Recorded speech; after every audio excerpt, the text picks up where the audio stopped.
A quiet ripple passed across the data feed, so small at first that most systems didn't even classify it as an anomaly. A fractional dip in luminosity, a transient flicker from a point of light that had remained stable for months. Then, almost instantly, that flicker deepened into a sharp 0.45 magnitude drop. It struck Pan-STARRS first, then Gemini North, then a half-dozen automated sky surveys spaced across both hemispheres. Within minutes, observatories that rarely agreed on calibration offsets were reporting the same deviation to the fourth decimal place. Screens glowed in control rooms still waking from midnight shifts. Scientists exchanged terse, incomplete messages. No one wanted to say it outright, not yet, but something inside the trajectory of 3I Atlas had changed. A secondary alert followed. This one couldn't be dismissed as a photometric quirk. The object's non-gravitational acceleration vector had shifted by only 0.012 ms, but with a direction that violated everything the models predicted. Outgassing couldn't explain it. Sublimation couldn't explain it. At the object's position, the interplanetary magnetic field was barely 4.8 nt, far too weak to cause that kind of drift. For a moment, the early warning network hesitated, unsure whether to classify the variation as noise or threat. Then half the system froze, as if caught between protocols. Data streams slowed, splayed into mismatched packets, and telemetry began returning from separate antennas with contradictory timestamps, like a chorus suddenly out of rhythm. By the time the networks recovered, the anomaly had propagated to every station watching the object.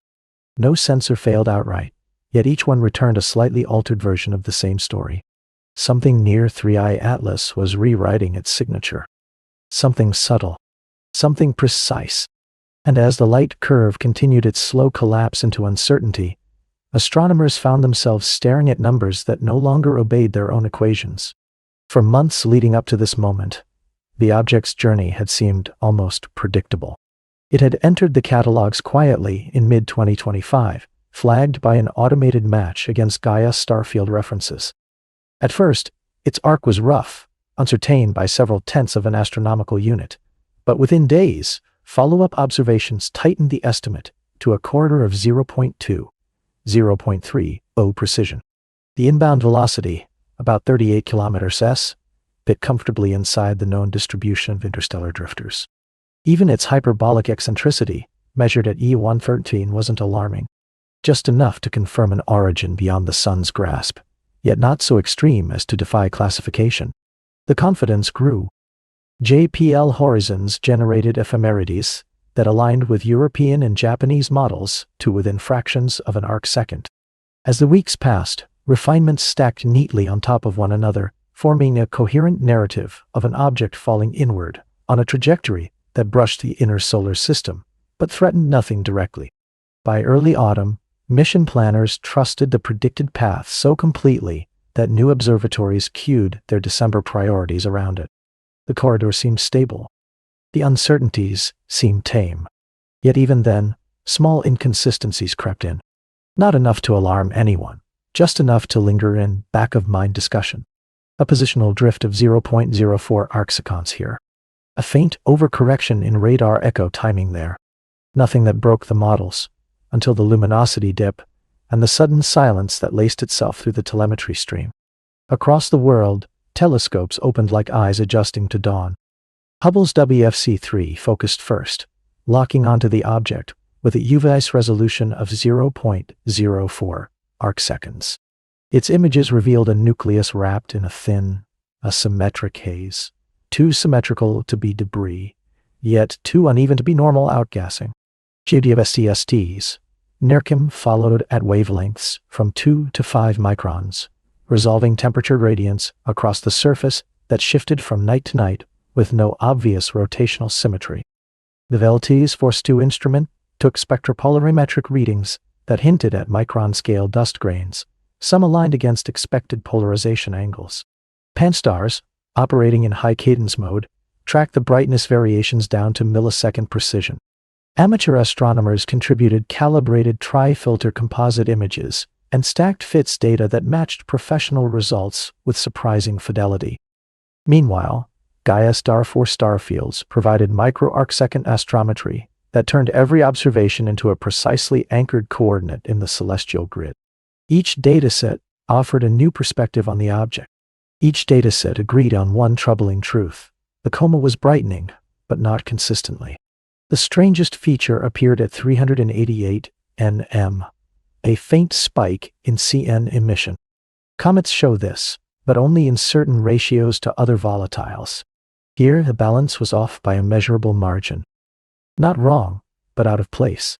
As the observatories stitched their data together, scientists noticed another pattern. The brightening wasn't tied to solar distance. Instead, it pulsed irregularly, as if driven by processes beneath the surface that sometimes ignored the physics expected at 0.740 from the sun. The deeper the analysis went, the more contradictions seeped into the narrative.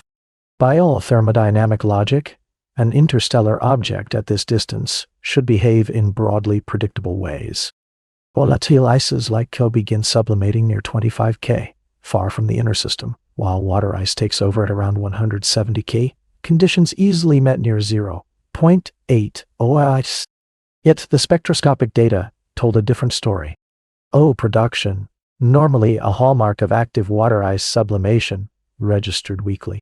Instead, Ko signatures surged beyond typical levels, as though a buried layer of volatile material was venting through narrow channels rather than broad active regions. Non-gravitational acceleration measurements supported this interpretation at first. A gentle force near 5/10 MSA suggested mild jetting, nothing unusual. But the direction of that force contradicted the visible jets. The jets pointed one way, the acceleration pointed another. Light curve analysis revealed an object tumbling in a non-principal axis rotation state, with a primary period around 8.1 hours. Such behavior wasn't unprecedented, but it complicated thermal modeling significantly. A tumbling body absorbs sunlight unevenly, heats asymmetrically, vents unpredictably. Even so, the observed acceleration still refused to align with any plausible mass loss geometry. Solar wind pressure at the object's distance was negligible, roughly 0.00012 N on the estimated cross-section. Yet, the drift persisted. Not fast, not chaotic, just steady enough to contradict every conservation equation designed to explain it. The object acted as if responding to forces too subtle to fully detect, but too persistent to ignore. Some speculated about layered internal insulation. Others suggested low-density fractal aggregates escaping the surface. Nothing quite satisfied the data. Then the math began to fail more dramatically. Over a span of 72 hours, the non-gravitational acceleration vector shifted by 7 to 11 degrees, far more than a tumbling jet could cause. Normally, such a rotation would require the jet source to move or shut down entirely, yet spectroscopic signatures of the active regions remained unchanged. The coma jets stayed aligned with thermal gradients on the surface. Their direction didn't alter, but the force did.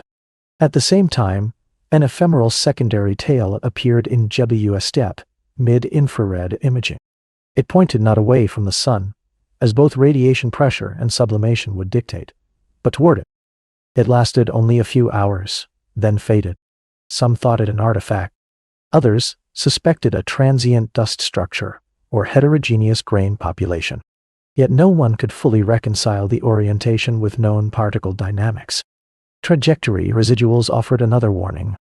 For weeks, they'd hovered near clean 0.3 arcseconds. Then they crept to 0.7, 1.2, 2.7. Each increase folded fresh uncertainty into every projected ephemeris. At the same moment, a few independent observatories, quietly, almost reluctantly, reported spectral hints of metallic ratios resembling processed alloys. The signals were faint, near the threshold of detectability, and easily dismissed as noise. But the timing was difficult to ignore. The models began branching into uncomfortable territory. Some remained rooted in natural causes, exotic volatile ices like N or conclathrates, forming layered internal chambers that vent sporadically. Others invoked radioactive heating deep within the nucleus, or hollow-body structures that amplified rotational instabilities. A few explored fractal dust aggregates capable of responding to sunlight in unusual ways, absorbing energy unevenly and re-radiating it with slight directional biases. More speculative voices whispered about objects shaped like reflective sail fragments, drifting through space and responding to radiation with non-intuitive torque patterns. Or clusters of debris behaving collectively, each fragment exerting microforces on the others. Some of the bolder simulations tested scenarios in which controlled microburst propulsion could masquerade as natural outgassing, provided the signal-to-noise ratio was low enough. Yet even these fringe models couldn't match the full suite of anomalies: the directionally inconsistent acceleration, the sunward dust structure, the misaligned jets, the spectral hints of industrial-like Naffe ratios. The data didn't point cleanly in any one direction. It merely pushed the consensus toward a landscape where no comfortable explanation remained. Meanwhile, December 19 drew closer. Horizon's simulations projected that after the event, the object would pass within 0.560 of the Sun, close enough to experience aggressive solar-wind interactions and heightened radiation pressure. If the object's structure was fragile, it could fragment. If it was volatile-rich, it might brighten explosively. If its internal mechanics were as unusual as the data suggested, something even more unpredictable could occur. So, observation campaigns ramped up. The LT scheduled continuous polarimetric monitoring. Subaru prepared high-cadence spectroscopy. GWSD arranged a target of opportunity window to lock onto the object at critical phases. Ground-based observatories across 5 continents coordinated handoff schedules to maintain uninterrupted coverage. Radar facilities attempted to refine the shape model, though the object's distance pushed their capabilities. Simulations mapped an array of possible futures. Some showed the object maintaining course with only minor deviations. Others depicted sudden bifurcations in trajectory if sublimation spikes forced it into asymmetric thrust. A few predicted a rapid dimming event, like a light going out, should the internal volatiles collapse into inertness. One scenario, still considered unlikely but not impossible, forecast a temporary loss of all signal, as though the object passed through a shadow of physics not yet understood. None of the models offered certainty. Not even close. And beneath every projection lingered the same unspoken tension. If something within the object was behaving in ways no natural body should, then December 19 might reveal more than just composition or rotation states. It might expose a deeper layer of the universe's debris, one that humanity had never encountered or recognized before. But despite the growing unease, some quiet clarity emerged. Interstellar objects have always challenged assumptions. Oumuamua, with its shape and acceleration. Borisov, with its pristine, untouched ices. Each new arrival carries echoes of distant systems, fragments of worlds that formed under stars humanity will never see. They push against the boundaries of planetary science and against the limits of imagination. 3 Atlas was simply the latest to stand at the threshold between the known and the unknowable. Its anomalies weren't just puzzles, they were reminders. Reminders that the galaxy is vast, filled with travelers shaped by conditions far removed from the sun's warmth. Some may be ordinary, some may be strange, some may behave in ways that force us to rewrite what we believe about gravity, thermal physics, or the subtle architectures that bind matter together. On December 19th, the solar system would receive another data point, one more clue in the long unfolding story of interstellar visitors. Whether that moment brought clarity or confusion, whether it confirmed long-held theories or shattered them, the cosmos would continue its silent drift. And humanity, perched on a single moving world, would keep watching the darkness for the next traveler to appear. Because the real mystery was never just the object itself. It was the ocean it came from, and the infinite questions that followed behind it like a faint, unending tail stretching across the stars.